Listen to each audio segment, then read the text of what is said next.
Most of us believe we're making smart purchases, investing in things that protect our future or reward our efforts.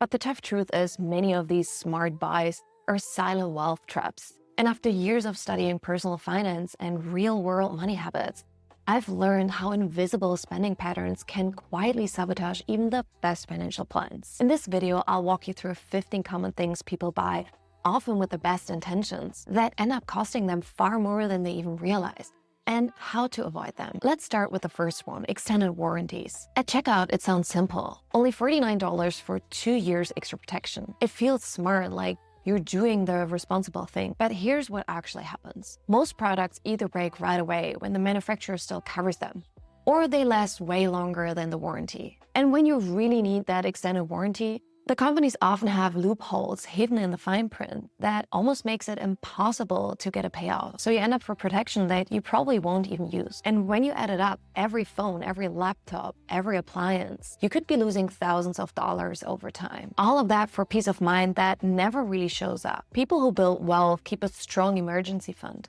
instead of paying extra for every tiny what if. With that, you're choosing your safety net instead of buying fear from someone else. And while these little warranty costs can drain your wallet over time, there's something even bigger, even sneakier that keeps a lot of people stuck. Let's talk about that next. Imagine this, your laptop suddenly crashes. Your cursed battery dies on the morning of an important meeting. Your heater stops working right as winter hits. You panic, you pull out your wallet, and you pay whatever it takes. Because in that moment, you feel like you have no choice. That's the hidden cost of poor planning.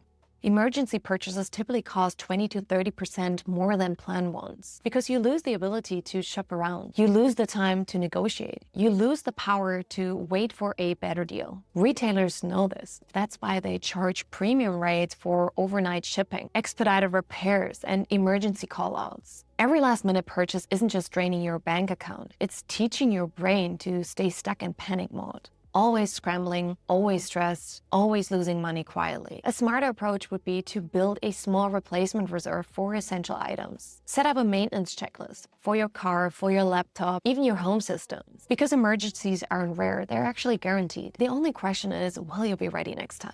And while reacting to emergencies can break your momentum, there are even subtle pressures that shape how we spend. And most of us don't even notice it until it's too late. Sometimes when you spend money, it feels surprisingly good, almost like you're winning a little prize. And that feeling isn't random, it's designed. Businesses have built systems that quietly reward you every time you spend. It doesn't feel dangerous. It feels smart and sometimes maybe even responsible. But the truth is these rewards aren't helping you save. They're reshaping how your brain thinks about spending. Every swipe, every click, it becomes a little hit of dopamine. A reward not for what you bought, but for spending itself. And one of the biggest culprits, cashback rewards. On paper, they look like free money. But in reality, they make you spend more, often without noticing. A 2024 study from the US Federal Reserve found that consumers given reward-based credit cards increased their spending by up to 9% after receiving a credit limit boost, a sharper rise than non-reward card holders. Another global analysis by the Bank of Canada confirmed that even modest cashback rewards significantly boosted card usage and purchase volume. Because the reward makes the purchase justified, even when it isn't. You're not buying because you need something. You are buying because the system rewards the act of spending. And the dollars you earn back, they're tiny compared to what's quietly leaking out of your bank account over time. If you want to escape it, ask yourself one question before you buy. Would I still want this if there was no cashback at all? If the answer is no, it's not a reward. It's actually a bait. But it's not the only trick that plays directly in your ego. Sometimes we don't buy things because we need them. We buy them because we like how they sound. Premium gym memberships, airport lounge cards, exclusive credit cards. Things that feel powerful to own, but quietly drain your bank account every single month. At first, it doesn't seem like much. $50 a month for a few perks sounds reasonable. But most people don't use the benefits they're paying for. What they're really buying is the feeling. The little whisper in the back of your mind, you've made it. And that's the trap. You're not investing in assets. You're investing in appearances. You're not building freedom. You're building a version of yourself that constantly needs feeding. The longer you chase that feeling, the further you drift away from financial strength. So what's a better alternative? Before joining anything, stop and ask, is this actually making my life better or just making me look better? Most of the time, it's the second one. And your future self deserves better than that. But prestige isn't the only money pit disguised as value. It's a huge moment for a lot of people. You sign the papers, the key hits your hand, and for a second, it feels like you've made it. That new car smell, the shine, the seats, it's not just transportation anymore, it's a symbol. But the reality hits just as fast. According to Carfax, a brand new car loses about 10% of its value the moment you drive it off the lot. And by the end of the first year, that number climbs to 20% or more, even if nothing goes wrong. That $40,000 car that you just bought, it's already worth closer to $32,000 by the time you reach the first traffic light. And that's before you even add insurance, maintenance, registration, and everything else that comes with it. New cars aren't assets. They are liabilities dressed up to look impressive. Instead, consider buying a car that's just 1 or 2 years old. You'll avoid the steep drop in value and still get something reliable, often with the same features and warranty coverage. It's a small shift that can save you thousands without feeling like you're settling for less. Because real wealth, it's not what looks impressive today. It's about what still holds value tomorrow. But flashy cars aren't the only trap that drain your savings before you even realize it. Let's take a look at that one next. You save up, you buy the latest phone, laptop, or tablet. For a while, it feels amazing. It's fast, it's shiny, it feels like the future right in your hands. But a few months later, the updates slow it down. The battery doesn't last a day, the new model floods your ads and inbox, and suddenly your newest tech feels like old, even though it's barely 2 years old. This isn't a coincidence, it's a strategy called planned obsolescence, where companies design products to break down faster than they need to, just to make you buy again sooner. And there's real proof. A major investigation by France's consumer watchdog found that companies were deliberately shortening product lifespans, especially batteries. France even made it a crime in 2015, punishable by fines and jail time. And it's not just one country. Consumer groups around the world have uncovered similar patterns. Slow processors, unrepairable parts, and updates that somehow coincidentally cripple older models. So what can you do instead? Instead of chasing every shiny upgrade, learn to stretch your devices long. Update manually, not automatically. Replace batteries instead of buying new devices. Skip unnecessary software updates when your device is still running fine. Because every extra year you stretch from your tech, it's not just money saved. It's money growing somewhere else where it's working for you. But tech isn't the only place where silent drains happen. Sometimes it's the lifestyle habits we think are saving us. On the surface, renting looks smart. Why spend thousands up front when you can just pay as you go? Furniture, bikes, fitness equipment, even designer clothes, all available at the tap of a button. It feels convenient, it feels flexible, and it feels modern. But here's the hidden trap. Long-term renting quietly costs you far more than owning. Let's break it down. A typical rental company might charge you $80 a month for a high-end coffee machine. In a year, that's $960 for something you could have bought once for $400 and owned outright for years. And the kicker, you still don't own it. You're just paying for temporary permission to use it. By the time you finish paying, you've already paid for it twice. And you still don't have an asset to your name. So how do you protect yourself? Before renting any lifestyle product, ask yourself, can I realistically buy this upfront in the next few months? Will I still need or value this item a year from now? Am I renting out of necessity or just chasing convenience? If it's the second one, you're not saving time. You're slowly trading money for convenience that doesn't last. And speaking of decisions fueled by emotions rather than logic, the next money drain hides where you least expect it. At first, it feels like you're building your dream. The custom kitchen, the spa bathroom, the designer tiles that pull the whole room together. But the truth is, most home upgrades aren't investments. They're emotional decisions dressed up to feel smart. You might think you're adding value, but most of the times you're just spending to feel better in the moment. That $80,000 gourmet kitchen that you had to have might only add $40,000 to $50,000 to your home's resale value if you're lucky. And even then, most of the buyers won't pay extra for your dream backsplash or your custom walk-in closet. They're already planning to rip it out and redo it their own way. The real danger isn't just losing money. It's starting to believe that your home's value is whatever you spend on it. And that's how people get trapped. stuck chasing numbers that don't exist. A better move would be to focus first on the repairs and maintenance that actually matter. Prioritize upgrades that improve the function, not just the feeling. And most importantly, upgrade because you'll use it and enjoy it, not because you think it guarantees a bigger paycheck later. Because not every dollar you pour into a house pours back into your pocket. But home upgrades aren't the only place where emotionally spending creeps in. At first, it sounds harmless enough. Fresh ingredients delivered to your doorstep. Perfectly portioned meals ready in minutes. It feels convenient. It feels smart.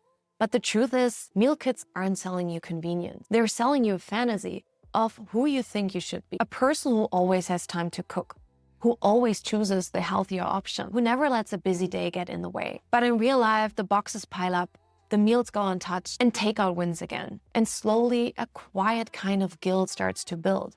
You didn't just waste money. You feel like you failed at being the person you wanted to be. The real cost isn't just the subscription fee. It's the emotional weight you carry. The feeling that simple things like grocery shopping or home cooking are too hard. And you need a service to save you. But true freedom doesn't come from outsourcing your basics. It comes from owning them. And here's what you can do instead. Build a small list of go-to meals you can make without stress. Prep a few of them in advance when you can. Buy local fresh ingredients where possible and let go of the idea that life needs to look perfect to be good. Because financial freedom isn't just about buying a better version of yourself. It's about building habits that you can actually live with and enjoy. But sometimes the fantasy isn't just about how you eat. It's about how you live. There's a strange lie we've been sold. More square footage equals more happiness. You imagine cozy dinner parties, room for guests, space to breathe. But fast forward a few years, and what you often find instead are silent unused rooms, dust gathering in places you barely visit, and a mortgage that quietly tightens its grip around your future. Housing costs already eat up more than a third of the average income, and bigger homes push that burden even higher. It's not just the monthly payment. It's the heating, it's the cooling, it's the repairs, the insurance, the endless furniture you have to buy just to fill it, all multiplied by space you barely even touch. And the real kicker, the pressure of carrying that extra cost doesn't stay neatly inside your mortgage. It actually expands. It starts affecting everything else. Fewer vacations, fewer investments, fewer chances you could have taken. Owning too much space can turn your dream into a golden cage. Beautiful to look at, but exhausting to maintain. A better way to think about it, optimize for function, not for fantasy. Ask yourself, what do I actually use every single week? Not what I might use someday if life gets less busy. Because freedom feels bigger than any house ever will. But if oversized homes quietly drain your future, there's another kind of spending that even feels more personal. There's something intoxicating about it. A logo stitched into fabric, a name engraved into metal, a brand whispered between circles of people who made it. But here's what few ever admit. Many luxury brands aren't selling products. They're selling validation.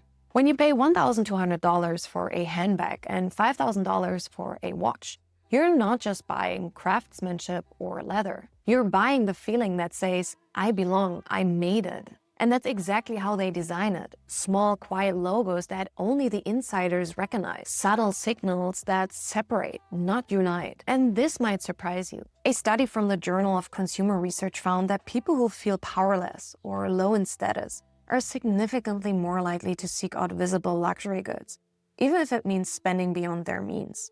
Because when status feels threatened, consumption becomes a coping mechanism. And the recent data shows that this behavior is not only psychological, it's financial. According to Bain & Co. report, high-earning millennials and Gen Zers were responsible for a 22% luxury spending in 2022. Yet many of them still live paycheck to paycheck, financially insecure, but dressed for success.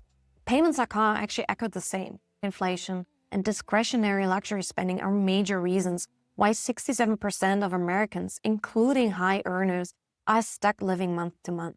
So what can we learn from the studies I just presented? Luxury driven by insecurity isn't well. It's a treadmill you never get off. The next bag, the next car, the next tiny boost of feeling enough.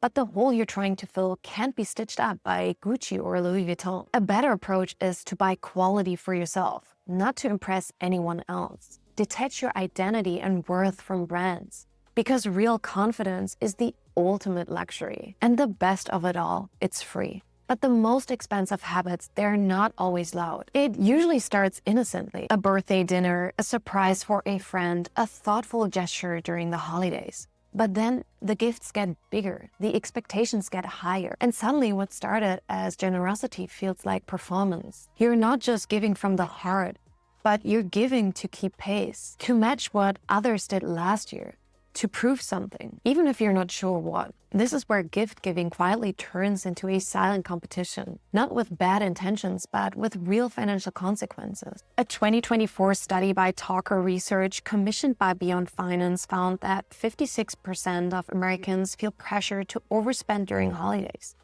And 71% of that pressure comes from family.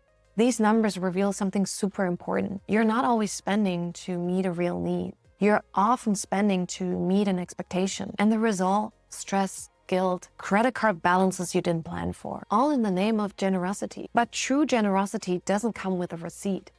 It's not about the price tag. It's about the presence, the thought, the relationship. So instead, set a clear budget for giving and stick to it. Or think about what else there is you can give. For example, a home-cooked dinner, something that comes from the heart and doesn't need you to break the bank. Offer time, help, and experiences instead of just things. And most importantly, stop measuring your love by how much you spend. Because when giving becomes proving, you're not building connection, you're just building pressure. And while gift giving can blur into ego spending, there's an even bigger dream that drains people faster. The promise of easy money. In fact, according to a survey, nearly 90% of people who tried passive income side hustles ended up spending more than they earned. But why is that? Because in chasing easy money, people pour cash into things like online courses without any real execution plan, rental properties that quietly drain you with maintenance costs, dropshipping stores that collapse under hidden ad expenses, or dividend stocks bought without proper risk analysis. The dream gets expensive really fast. But the real trap isn't just financial, it's psychological. And it's called sunk cost fallacy. Once you've invested your time, your money, your energy, it's painful to admit it's not working. So you double down, throw in even more cash, hoping it'll turn around. But often you're digging a deeper hole. Most passive income dreams are active before they ever become passive. It takes time, it takes energy, and it takes knowing the difference between a real opportunity and a financial black hole. Before you chase any passive income project, ask yourself, is there a clear path to profitability? How much upfront cost can I really afford? What's my exit plan if it doesn't perform? Because freedom isn't built by gambling on dreams. It's built by making informed bets and knowing when to walk away. And while risky ventures quietly drain you, sometimes even well-meaning safety nets can sneakily erode your wealth too. Insurance is one of those things that sounds smart, and sometimes it absolutely is. Health insurance, non-negotiable. Life insurance when you have dependents, yes. Basic home or renter's insurance, critical. But then there's the other kind. The little add-ons we say yes to without really thinking. Not because we need them, but because we're afraid of what might happen if we don't. Pet insurance packed with exclusions, travel insurance for trips that never happen, phone insurance that quietly costs more than just replacing the phone. It's all built on one powerful force: fear. And that fear is often magnified by something called loss aversion. We're wired to feel the pain of losing something more than the joy of gaining something to equal value. So we buy coverage not for peace of mind, but to silence the discomfort. But when you look at the numbers, a different picture emerges. According to a 2023 Business Insider survey, only 18% of travelers who bought trip insurance ever filed a claim, while 24% admitted they never used the policy at all. Pet owners show a similar pattern. Checkbook.org review found that the average annual premium is about $516, while the average claim paid out is just $278, a gap that leaves many owners losing money year after year. And with phones, the NAC reports that 35% of Gen Z adults carry phone insurance. Yet consumers watchdogs warn that high deductibles and exclusions mean many never get a worthwhile payout. Now, what's the key takeaway here? Insurance is a tool, not a shield for every little what if. You don't need to insure every gadget, every trip, and every vet visit. You need to ensure what you truly cannot afford to replace and self-fund the rest with a strong emergency buffer, because peace of mind is priceless, but overpaying for it, that quietly chips away at your future wealth. And sometimes it's not fear that drains your money. It starts out small, like many things in life. Your friend books a luxury vacation, someone at work shows up with a brand new phone, and suddenly you feel behind. Not because you need those things, but because someone else already has them. We don't always realize we're doing it. But little by little, we start upgrading things not because we planned for them, but because we're trying to match a standard that was never ours to begin with. New clothes, fancier dinners, spur of the moment weekend getaways. All of it adds up. And the problem isn't the stuff, it's the timing. When you buy to keep pace with someone else, you're not spending from a place of stability. You're spending from a place of pressure. And pressure spending almost always leads to regret. So the next time you feel that urge to match someone else's lifestyle, stop and ask, would I still want this if I never saw them buy it? If you want to keep the momentum going with your personal finance and money management skills, watch these videos up here. If you found this video helpful, it would mean the world to me if you give this video a thumbs up, hit the notification bell as well as the subscribe button, and join the community as it grows. So see you next time. Bye.